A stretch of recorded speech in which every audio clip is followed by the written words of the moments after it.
We want to see, yes, intellectual property policies enhanced at national levels. My name is Mercy Kinowisho, and I'm from Uganda, the Uganda National Intellectual Property Office. Some experts were like, how can you have a treaty for exceptions? I mean, it's never done before. And I was like, look, yeah, then do it.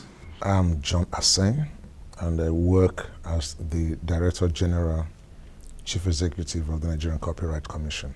There will be exceptions because society is actually yielding to you or granting you rights, knowing that there should be some reservation as to what society should be able to do, despite the fact that you've been given those rights.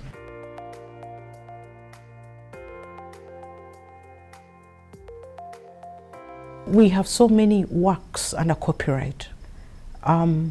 Let's say music works, works of literature, scientific works, and so on. And if a researcher is going to ask for permission from every author of a book, it's going to take a lot of time. It will cause a lot of disruption. So the right to research, the right to information, the right to access information should be utilized without having to seek permission. Yeah, there should be a right to research. With the technology we have today, most of the issues around copyright are moving objects. And sometimes they're so fast that you can't even begin to prescribe a particular solution. So we must accept that there should be a movement from what we understood research to be and the kind of allowances that should be made for research and researchers. We must also liberate ourselves from the hold of the classical copyright thinking and begin to interrogate the very foundations of our copyright paradigm.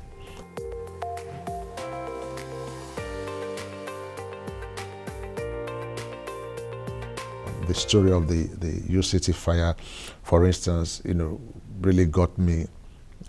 It kind of just touched a nerve in me, and I asked myself, why should it be so difficult to allow some level of preservation, not just for the sake of preserving, but preservation in a format that will still be accessible to the public.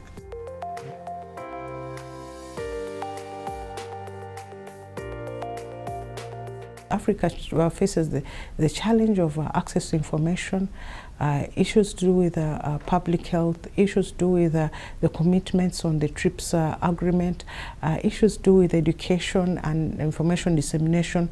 So we shouldn't put a lot of restrictions to access to information. And Africa already has a lot of handicaps.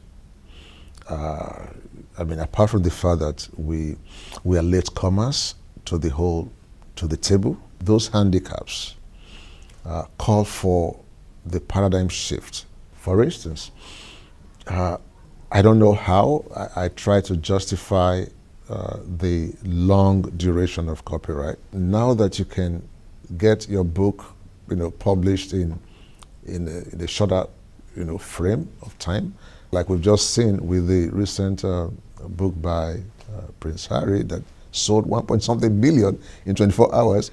I mean, the duration should begin to come down. So when people now want more years, the question is, why do you need it?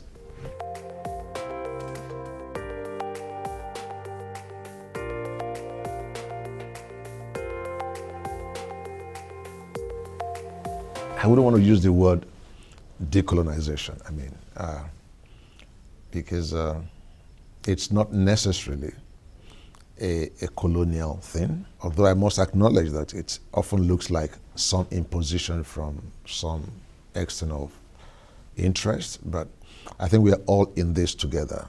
And it might just be, it could also be a liberalization, it could be a democratization of the copyright system.